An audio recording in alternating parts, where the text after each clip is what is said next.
What sits 90 meters underwater in the middle of the Baltic Sea is still a mystery. There we see a brick, and there we see something there, and then this thing popping up on the screen.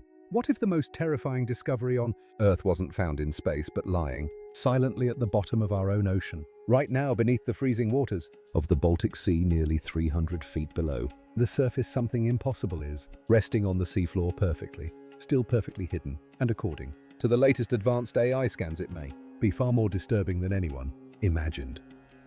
As tensions rise across the Baltic region, with Russia and NATO carrying out parallel military operations above the surface, a different kind of alert has been triggered below. Scientists reviewing deep sonar data suddenly saw something strange appear on the monitor, something that should not exist, a massive circular structure, unnatural edges, burn-like trails across the ocean floor, and patterns that artificial intelligence flagged as inconsistent with any known geological formation. From the moment the Baltic Sea Anomaly was discovered, it ignited theories of ancient technology, sunken civilizations, and something not entirely human. But now new machine analysis is forcing experts to ask a darker question. Was this object simply lost to history, or was it never meant to be found at all? Before we expose what AI really found beneath the Baltic Sea, make sure to hit like, subscribe, and join us as we uncover one of the most chilling mysteries hidden beneath our planet. What AI can uncover. As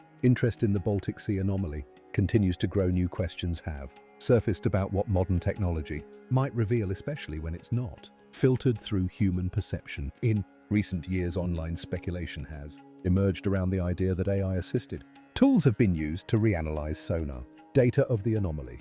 Could an artificial intelligence model trained to recognize underwater formations actually interpret the structure differently than a human? Some believe it already has. According to circulating rumors, an advanced imaging algorithm may have processed high-resolution sonar data and flagged aspects of the anomaly as inconsistent with typical natural formations. What features might have triggered such a reaction? Claims range from angular ridges and radial symmetry to geometric grooves that resemble machined patterns, the kind not usually found in geological formations shaped by water or ice.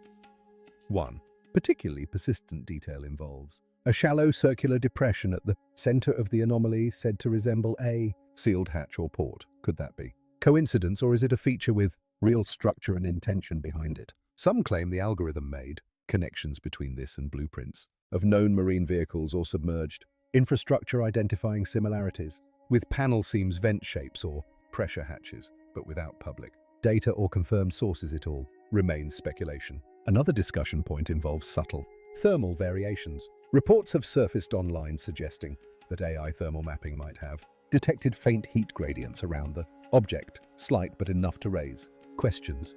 At 300 feet below sea level, the seafloor should be thermally stable. So what could explain any energy variation? Could this imply residual power, an internal mechanism once active? Or is it nothing more than sonar interference misread as heat? Skeptics caution against drawing too many conclusions. AI can detect patterns, but it doesn't always understand them. It may see familiar shapes where none exist, especially in incomplete or noisy datasets. Those more cautious about the claims argue that glacial geology is full of surprises, and that what some interpret as construction could easily be the result of ice movement, natural fracturing, or pressure-based rock shaping.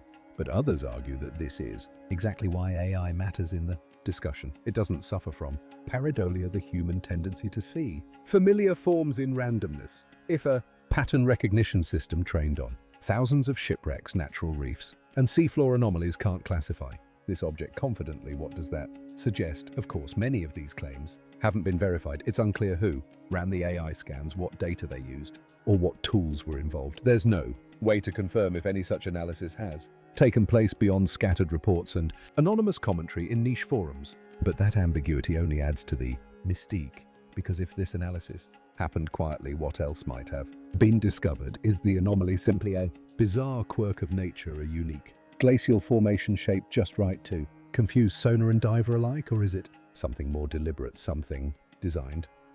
The speculation continues to grow, especially as more people look back at the original scans and wonder, why does this thing look engineered, and why does it seem to resist every attempt at simple explanation? Whatever the truth may be, one thing remains consistent: the deeper the technology digs, the stranger this object becomes, and this isn't the first time the Baltic Sea Anomaly defied explanation. Because when it was first discovered, something even stranger happened underwater the day electronics went dead, when the Ocean X team made their first close approach to the Baltic Sea Anomaly in 2011. They weren't chasing legends. Their expedition was focused on locating sunken shipwrecks, specifically lost cases of vintage champagne believed to lie beneath the Baltic waters. What they found instead was something that would make their instruments and their nerves unravel. Roughly 300 feet down, as their ship hovered above the sonar signature, the team prepared to lower cameras and communication tethers, but almost immediately things began to go wrong. First, the sonar feed flickered with static, then the satellite phone went silent. Moments later, GPS readings became erratic. Their underwater lights sputtered, then cut out completely. Cameras powered off, systems rebooted themselves without input. It was as if they had entered a bubble of electromagnetic distortion, a zone where modern technology simply refused to function. The team quickly realized this was more than coincidence. Within a 200-meter radius of the anomaly, electronic equipment stopped responding. Outside that range, everything returned to normal. This wasn't a malfunction. It was proximity-based. The closer they got, the worse it became. Seasoned marine explorers aren't easy to rattle. These were professionals who'd worked in hostile environments with equipment designed for the pressure and unpredictability of deep-sea work. But even they had no explanation. Multiple attempts to document the anomaly with standard tools failed. Video feeds dropped out. Drones froze mid-operation. One camera recorded for several minutes before blacking out. Its memory card later found corrupted. Skeptics were quick to float theories. Could this be caused by magnetic rocks, natural metallic deposits, or volcanic interference? But those theories had problems. The Baltic region isn't volcanically active. The surrounding seabed doesn't match locations where high concentrations of magnetic materials are typically found, and, according to the Swedish military, there were no Cold War era devices, mines, or signal jamming experiments documented in that area. Some compared the disruption to what's been reported in places like the Bermuda Triangle or certain parts of Siberia's Tunguska region, locations that have long carried stories of inexplicable compass errors, signal loss, and even missing aircraft. The term electronic dead zone started circulating online, but no one could explain why this zone existed in such an otherwise stable part of the sea. Even stranger were the human reactions. Though not formally documented, members of the Ocean X team privately reported a creeping sense of anxiety while diving near the anomaly. One diver described it as moving through heavy silence. Another, who spoke off the record, claimed it felt like being inside a room that was too aware. The most unsettling quote came from a crew member who later said it was like something was watching from inside it, not alive but awake. Of course, such descriptions are hard to quantify. Stress, low oxygen, and pressure changes are common enough factors in deep sea dives.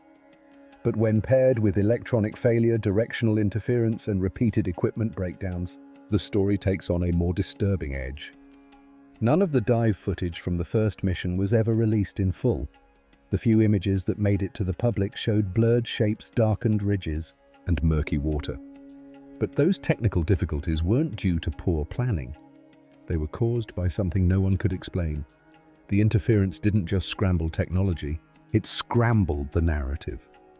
Because even after that first mission, no one could agree on what they saw or what they felt. All that was clear was this, was something down there didn't want to be recorded. And despite the setbacks, the Ocean X team was determined to go deeper to try again.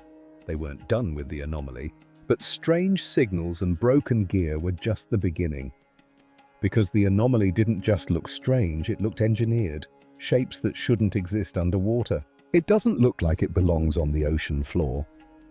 When the sonar images of the Baltic Sea Anomaly were first released in 2011, even skeptics had to do a double take. At a glance, it appeared to be a perfectly shaped disk nearly 200 feet across, with smooth arcs, crisp edges, and a kind of symmetry that screamed design, not erosion. Without any context, most people assumed it was fake, a prop from a sci-fi set or a Dr. Red digital render. But this wasn't science fiction. It was a real sonar return recorded during a deep-sea expedition led by professional explorers using military-grade equipment. What they found didn't resemble a natural ridge reef or rock pile. It resembled a vessel. One of the most unsettling comparisons was the object's resemblance to the Millennium Falcon from Star Wars. This wasn't a passing visual quirk. The structure featured a central dome, radial protrusions, and even a long trench or runway behind it, as if something enormous had crash-landed, skidded across the seabed and come to rest. This scar on the seafloor was hundreds of feet long and traced back directly to the disk. It didn't just sit there, it arrived. But that was only the beginning. When Ocean X returned for a follow-up dive, their crew managed to descend long enough to collect samples and shoot limited footage before once again their equipment began to fail. What they captured, however, defied basic expectations of what natural underwater formations should look like. They found grooves, long, uniform lines cut across the surface with angles that were suspiciously clean. Some resembled steps stacked like a massive eroded staircase. Others were straight ridges about the size of pipes or panels. In one section of the structure, divers reported what looked like a deliberately carved hatch, a round depression bordered by what might have once been fasteners or ceiling clamps. Skeptics rushed to label it all natural. According to some geologists, glacial movement could theoretically carve out strange patterns. Rock dragged beneath the weight of ice might fracture or shear into odd shapes, but others weren't so sure. These were features more consistent with fabrication than with geological randomness. One aerospace engineer asked to review the footage independently made a bold statement.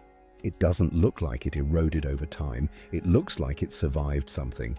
And then came the samples.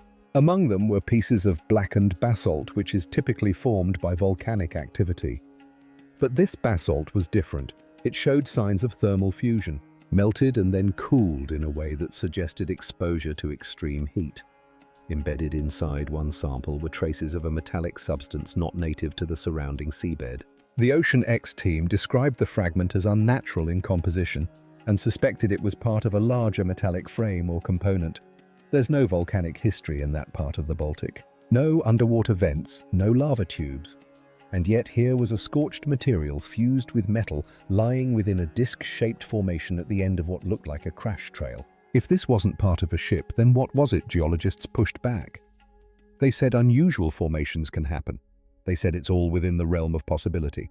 But as the photos, grooves, and material analysis spread online, a growing number of researchers and independent analysts weren't buying it. Too many elements pointed toward intentional design. And when the footage and raw sonar data began disappearing from public archives, suspicions exploded. Because just when the world was starting to demand answers, everything went quiet. Public interest peaked, then plummeted. Updates from Ocean X slowed. Planned expeditions were postponed indefinitely because the truth didn't just sink, it was buried. And not by nature, but by silence. The sudden silence from above. For a brief moment, the world turned its attention toward the depths of the Baltic Sea. The discovery of the anomaly in 2011 sent a ripple through media outlets, scientific communities, and online forums alike. Headlines buzzed with phrases like sunken UFO, ancient megastructure, and the Baltic mystery no one can explain. Ocean X. The exploration team behind the discovery found themselves at the center of global fascination. Encouraged by the overwhelming interest, the team began organizing return missions. They spoke openly about their findings. Plans for additional expeditions were announced. They even floated the idea of a public crowdfunding campaign to bypass traditional sponsors. Their mission seemed poised to evolve from fringe mystery into a serious scientific deep dive. Then almost overnight, everything changed. Funding evaporated. Sponsorships that had previously supported Ocean X's other ventures, including their champagne recovery expeditions, abruptly vanished. One of their primary backers, who had been with them since the early 2000s, ended their partnership with no formal explanation. Conversations that were once open and enthusiastic became awkward and brief. Emails went unanswered, calls unreturned. And just like that, the anomalies stopped making headlines. By late 2012, interviews with the Ocean X team had become infrequent and noticeably restrained. When they did appear in media, their tone had shifted. Gone was the bold confidence. In its place was a more careful, subdued language, as if they were no longer just exploring the ocean, but navigating something else entirely, something unseen. The last full technical update on the anomaly was quietly published that year. Since then, there have only been vague mentions, hints dropped in passing references to unresolved data, and soft suggestions that more information might be released in the future. But that future has never arrived. Speculation filled the vacuum. Some claimed the team was threatened. Others believed they were bought off or worse, discredited on purpose. In online conspiracy forums, whispers began circulating about shadow operatives, military cover-ups, and surveillance vessels spotted in the Baltic Sea weeks after the anomaly hit global news. One theory points directly to NATO. The Baltic region is geopolitically sensitive and closely monitored. If the anomaly were found to be something truly unusual, whether ancient or otherworldly, it would become a matter of national interest. Sweden, Finland, Russia, and NATO all operate in that area. Could one of them have stepped in quietly, suppressing further research? Others think it didn't require threats or interventions, just public manipulation. Flood the internet with debunking articles, dismiss the discovery as glacial rock, and drown the story in memes, jokes, and sarcastic clickbait. By the time serious researchers came around, the public would already have moved on. Mystery neutralized by mockery. Yet through it all, one thing stands out. Ocean X never retracted anything. Not once did they say, "We got it wrong." They never changed their story. Never backtracked on the claim that something profoundly strange lay beneath the Baltic Sea. And that's what makes the silence so loud. If the object had been confirmed as a rock, wouldn't that have been publicly announced? Wouldn't the skeptics have celebrated and the team admitted the truth? But that never happened. Instead, it's been over a decade of vague comments, disappearing data, and stalled expeditions. The truth wasn't disproven. It was simply quieted. And in that silence, theories began to multiply. Not wild guesses, but structured, detailed alternatives, ones that tried to explain the anomaly's design, its unnatural energy field, and the bizarre response that followed. Theories too wild to dismiss. When the scientific community went quiet and Ocean X retreated from public view, the vacuum left behind was quickly filled by theories. Some were familiar, grounded in old mysteries. Others were strange or unsettling in their implications, but all of them had one thing in common. None could be fully disproven. With no official explanation, the anomaly invited interpretation, and the internet responded. The most widespread theory insists that what lies beneath the Baltic Sea is a crashed spacecraft. The disk shape, the central dome. The long trench that appears to trail behind it, as if caused by a sudden impact and slide. Add in the electronic interference, the gear-like ridges, and the melted basalt samples. And many point to this being more than just a rock. They believe it's a malfunctioning alien vessel resting where it fell thousands of years ago. Supporters of the crash theory often cite declassified Cold War documents describing disc-shaped reconnaissance crafts and unidentified objects tracked near the Arctic. Some even claim retired military analysts speaking off the record admitted that the sonar outline of the anomaly bears a striking resemblance to known UFO shapes recorded during NATO operations in the 1980s. Whether those accounts are credible or not is debated, but their persistence has helped fuel the belief that something not of this Earth may have ended up on the seafloor. Others reject the extraterrestrial idea in favor of something more terrestrial and more ancient. This camp argues that the anomaly could be a man-made structure created by a civilization that existed before the end of the last ice age, when the Baltic region was still dry land. If true, it would mean the object is over 12,000 years old. Some believe it could have been a temple, a machine, or a kind of forgotten power station left behind by a society lost to rising seas and time. They point to the straight grooves, geometric patterns, and precisely carved features found on the anomaly as signs of construction, not coincidence. These theories are often linked to broader ideas of advanced ancient cultures, sometimes drawing connections to myths of Atlantis or pre-flood civilizations mentioned in ancient texts. The idea is not that aliens built the anomaly, but that early humans did with help, knowledge, or tools we no longer understand. Then there's the theory that ties it to one of the darkest chapters in modern history.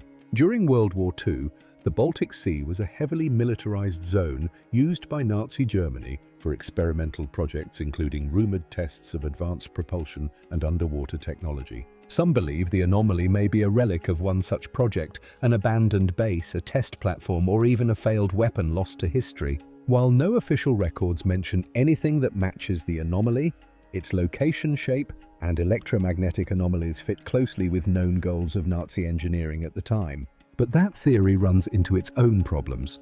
The depth of the object and the age of the surrounding rock seem to predate World War II. If it is connected to Nazi experimentation, then it must have been built on top of something else, something much older, raising more questions than it answers. Still others believe the object is a kind of prehistoric monument, possibly erected during the Stone Age when the area wasn't submerged. They see it as an underwater Stonehenge, part of an ancient global pattern of megalithic structures.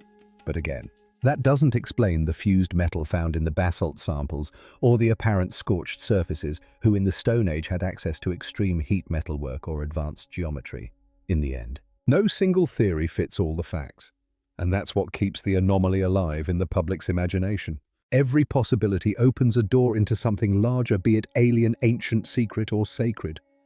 And as theories grow, the object at the bottom of the Baltic begins to sound less like an isolated mystery and more like a fragment of something bigger.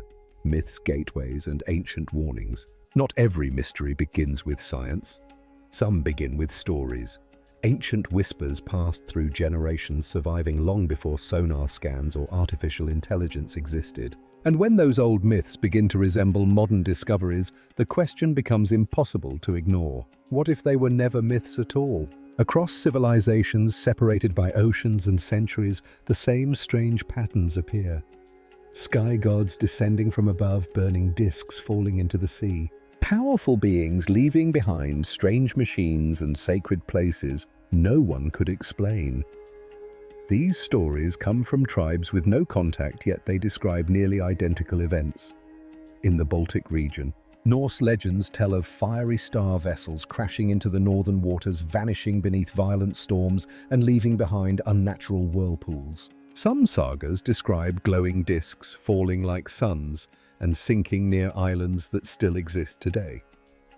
These were not described as symbols, but as real events witnessed by people. Finnish oral history speaks of giant beings who built massive circular structures along the coast, now lost beneath the sea. These rings were said to control storms and silence birds in the sky.